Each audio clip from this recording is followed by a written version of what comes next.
Dang, I didn't expect that when I started this video I wasn't going to have no voice. That sort of caught me off guard. But carrying on. Yo. I pride myself on the idea that I do shadow work and light work. And I was getting to the point where I felt like, okay, I'll handle shadow work when it comes up. I've already masochistically, if that's a term, pushed myself to the point where I dug up all the shit that I knew bothered me. The trick to shadow work is the shit that you know bothers you isn't as tough as the stuff that you stopped acknowledging bothers you. Hence why I guess I've been sort of caught off guard by this current. Not gonna lie, because I've been depressed a lot in life. It's just so hard for me to accept that now because there's nothing to be depressed about.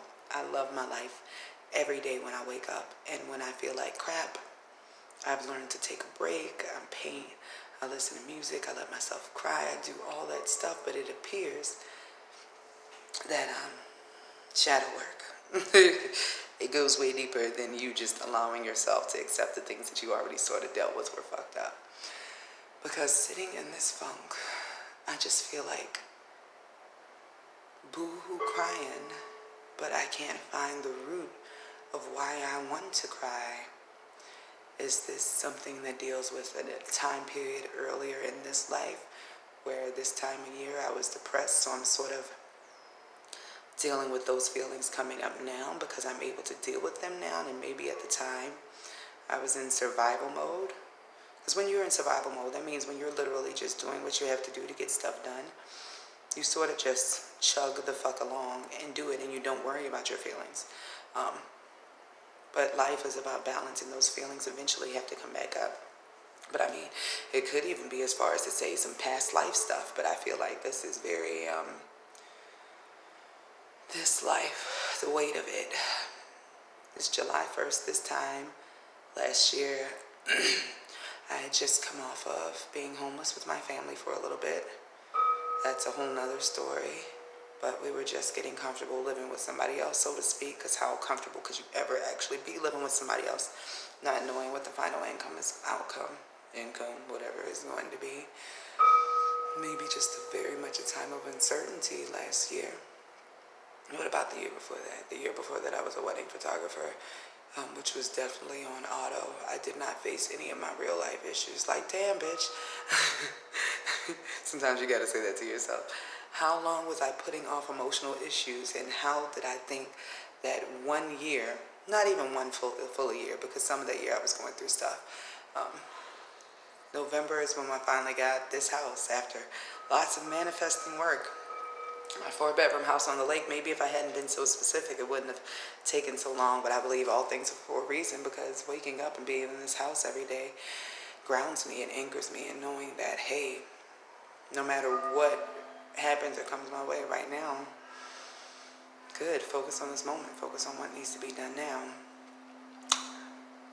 But I guess that became a way of still shoving down feelings, and something about the sun being in Cancer, although it's not my 12th house yet, it's in my 11th, just that Cancer energy really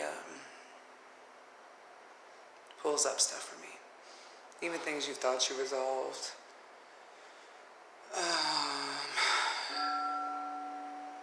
I guess sometimes you have to give yourself the permission to cry about things you can't change, because you've been taught so much. Don't cry over spilled milk. Don't cry over things you can't change. Maybe you should just cry over the fact that it fucking hurt. And it hurt you at that time. Maybe you didn't get to cry like you wanted to. Like, how many times you ever got an ass whooping and then your parents like, all right, now suck it up. Stop the crying before I give you something to cry about. You sort of carry that mentality as life whips your ass. Like, don't cry, don't take a second. Conceal, don't feel. Keep pushing. And that works until you can't anymore. That's why you see like old white men have midlife crises, and people who appear to have the world would suddenly kill themselves because they've learned to shove the shit down and not deal with it, and that closes off your heart. I have been working on opening my heart, or making sure that I am in a space where I can make decisions to open my heart. Because have you ever opened your heart to the wrong person? You sort of don't want to do that shit again. Or the wrong situations, eventually the guard put up from past trauma blocks you from future blessings. You're too afraid to do anything beyond what you know, and you freeze up when the idea of the unknown comes along because, hey, you know what A, B, and C gets you patternically. You know how this cycle leads if you continue this, and there's some security in that, even if it's a shitty cycle. But you don't know what the unknown has in store. You just know you don't ever want to endure what you've already endured. The key to so much of our shit is in childhood and doing what the hell we're supposed to do. I guess now I'm trying to differentiate traumas from lessons. What ones did I learn the lesson for?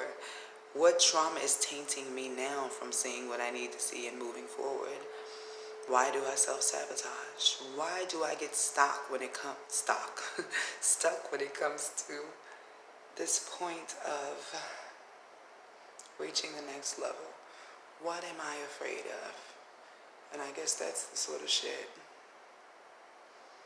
that is beyond your regular shadow work. You're pushing into what is the thing I want to do that is making me sad that I don't do, that I'm procrastinating from doing. Why am I frozen in my own life? What has me stuck on Tumble Dry? Why am I in this? And I guess when your heart is open, you can know. You're supposed to be guided by your heart and not just your logic. It's supposed to be a combination of your two, but going where we're going, love is supposed to be the lead.